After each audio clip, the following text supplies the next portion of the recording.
December 11, 2009 was the release of the first Angry Birds game. 3 years later and the birds are still angry and are still soaring high. Head of animation at Rovio Entertainment, Nick Dora, still pinches himself at the success they've attained in such a short time.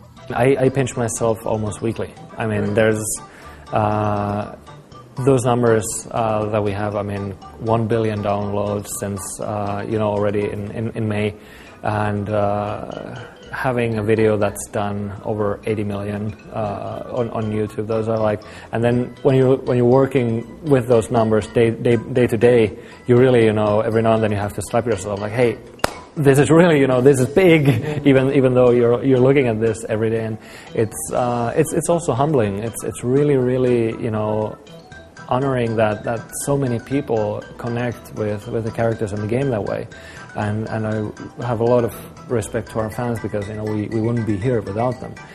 5 games, 1 spin-off game, a line of soda drinks, plush toys, and who knows what next. Aren't Rovio Entertainment a little frightened that users might get sick of their birds? It depends on the rate that you're putting things out, and then on the quality of each beat.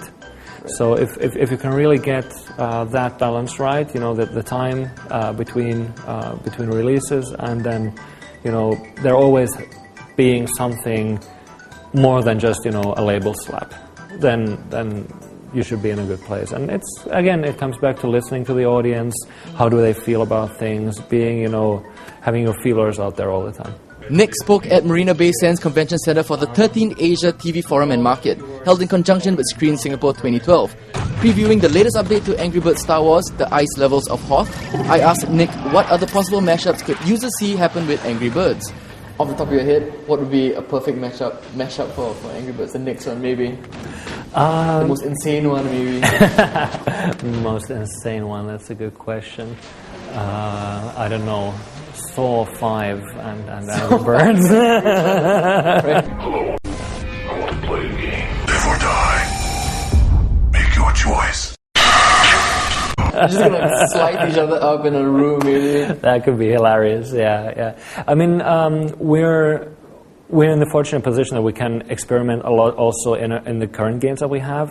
We've set the standard pretty high for us now with working with Star Wars. So whatever we do, we have to look at least for a similar level of partners there, and I think there's still a few interesting ones to go around, and let's see what happens. Since the animator was in Singapore, I got him to describe what an Angry Birds Singapore game could play out like. Say the next game is Angry Birds World or Angry Birds International, and each level has to be from a certain country, right? Yeah. So what would the Singapore level sort of be like? Let's do a fun question now. I'm sure we'd be we have an MBS level. I'm sure there's the one with the trees. Yeah, of course. Yeah. Gardens by the Bay would be one. And then the stadium that you have in the exactly. Yeah, that will be one. Maybe you'll be on top of the lighthouse at the Fullerton. Yeah, all the landmarks have to be there. That's how you recognize the place. Excellent.